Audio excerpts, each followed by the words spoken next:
In the summer of 2019, I graduated high school, but instead of jumping straight into college or university, I decided to take a year off to explore more of our beautiful world, meet new individuals, and get to know more about myself. Hello, thanks for watching. I hope you're doing okay. So today I'm sitting down to talk about something very close to my heart, my gap year experience. I am so sorry if you planned to take a gap year last year or this year and Miss Rona is cancelling all of your plans, but just keep in mind that you can always take a gap year later on.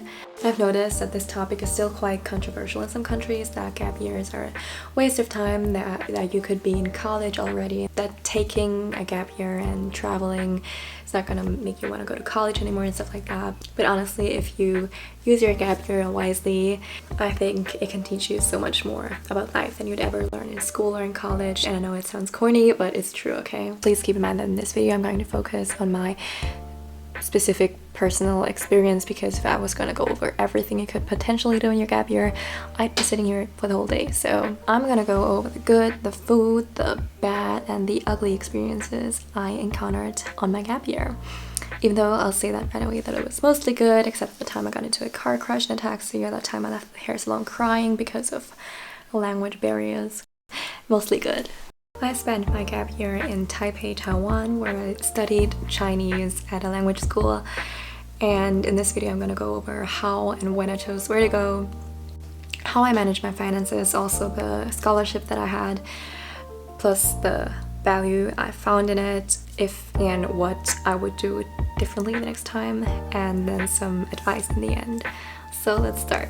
The story begins when I was around 15, 16 and didn't really have a plan of what I wanted to do after school. I knew that I wanted to pursue some kind of further education, but not in what field really. So my mom, who is Taiwanese, suggested that I could take a year off, or like 6 months off, to go study Mandarin in Taiwan, because I never really learned good Chinese as a kid, and I've never spent that much time in Taiwan as well, just for traveling. And I was then kind of contemplating between studying English in California, because I've always wanted to go there, or studying Mandarin in Taiwan. And I figured it would be best for me personally to go to Taiwan. It's kind of part of my cultural identity, and I felt that I should get a deeper understanding of that. And my Chinese sucked that much I couldn't even form proper sentences, so that's how I decided I wanted to go to Taiwan. Taipei, to be specific. I wanted to experience the big city life, having grown up in this very small town in the countryside. Many parents don't support the idea of taking a gap year and decide not to, or simply cannot support it financially, which is fine. It's sad if they don't see the value in it, but it's their decision, okay? So a lot of people my age would think the only possibility for them to spend time abroad is to either work as an au pair or take part in a work and travel program. So I'm sure many people don't know that there are even scholarships for you to learn a language in that country. At least I didn't know. When I found out about the Huayu Enrichment scholarship at an educational fair in Vienna, I hadn't even finished high school at that point, and I thought I was definitely not qualified enough to get it, but I knew that I had to try, so I just applied.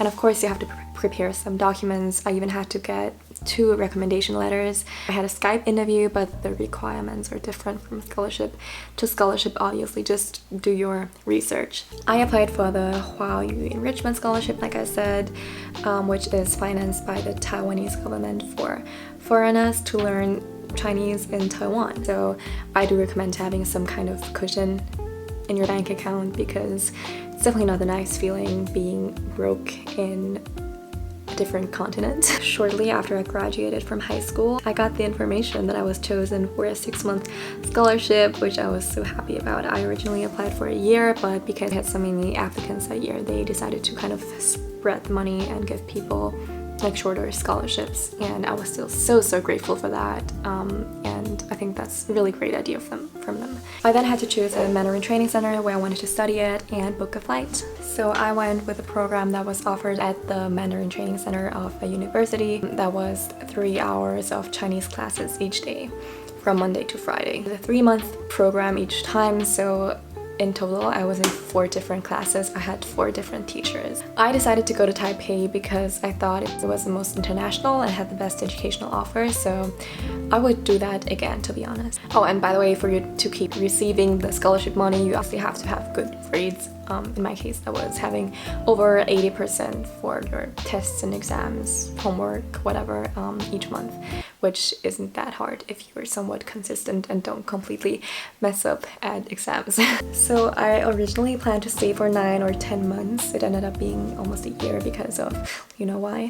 Taiwan is actually the country that has dealt best with the whole situations. The whole time I was there, we could basically live our lives the same way as before, just with little restrictions like wearing a mask, which people over here are struggling with even for those 10 minutes at the supermarket. But yeah, so after all, I was very lucky. I was very blessed to be able to stay longer. Now, would I do it again? Absolutely. Of course, I went into my gap year with the intention of meeting cool people, of meeting like-minded people. However, I would have never imagined that I can form such deep connections with people over the span of a year or less. I'm beyond grateful for all of the friends I made that have really inspired me and that I'm still in contact with today. So for my self-development, I really don't know where to start without making it sound too cringy or corny. But I not only became way more responsible and independent, better at budgeting, but also got to know myself better in so many ways. And then obviously, you're giving yourself challenges. You wouldn't have to face living in your normal environment or being with the people you know very well. I went on trips by myself, which didn't go as well sometimes, but I learned that I can conquer my fears if needed, and I developed some damn thick skin. I learned how to talk to people better, that sometimes we're all strangers trying to meet people or make friends, which goes in hand with the fact that you're going to meet weird people or people that think you are weird. It doesn't matter. I learned how to behave in certain situations. I promise you that you're gonna get into stupid situations where you just have to learn to stand up on your own feet, especially if you're very obviously a foreigner. I had experiences from standing up for myself in awkward situations with creeps at school, to expressing myself the right way at the embassy. So of course I also started accepting and appreciating my Taiwanese side way more, not only language-wise but also culturally, which I am very proud of. I also became way more aware of what I value and what I want from life and the type of person I want to be, as broad as that sounds. I've accepted that for me it's a journey, and I should trust myself because I've done so much for my self-development. Who else am I trying to impress, really? I also had some days off between new terms, so I could use those days for traveling. Sometimes I just visited my family, which lived in the south. Taipei is really in the north of Taiwan, just for your information. So during those days I could also get a bit more out of town, I'd say. I went to different parts of Taiwan.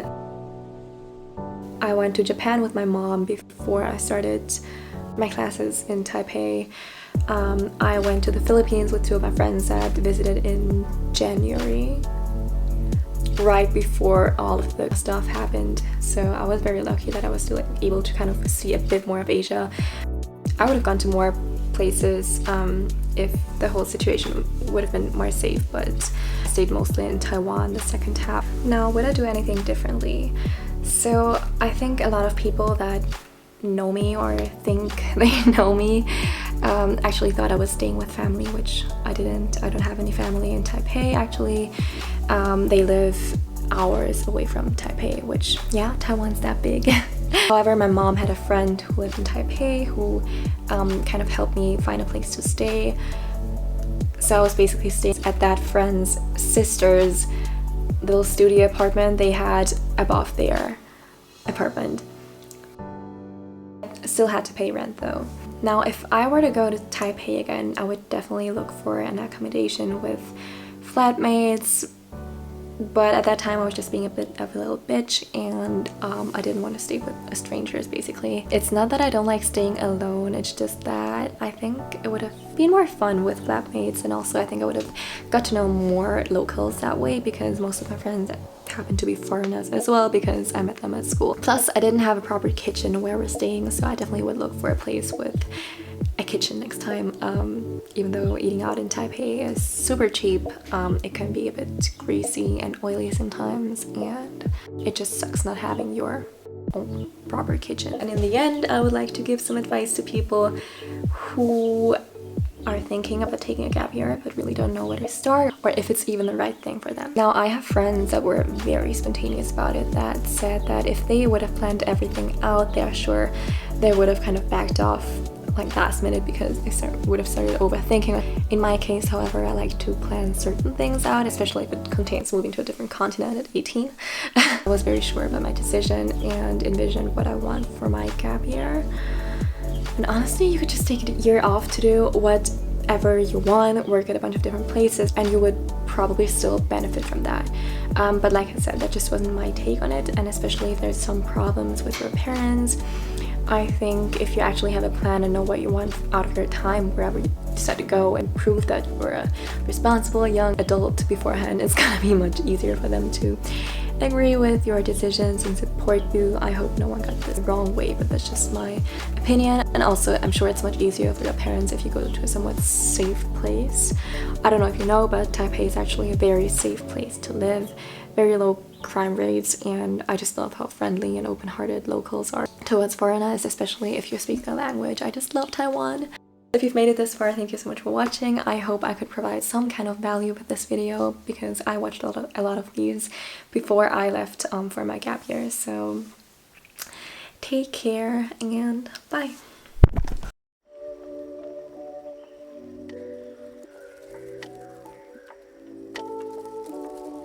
When I saw her, I immediately realized that she was special.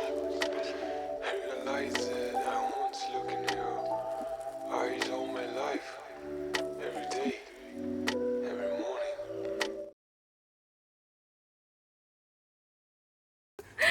Oh my god, this is nuts.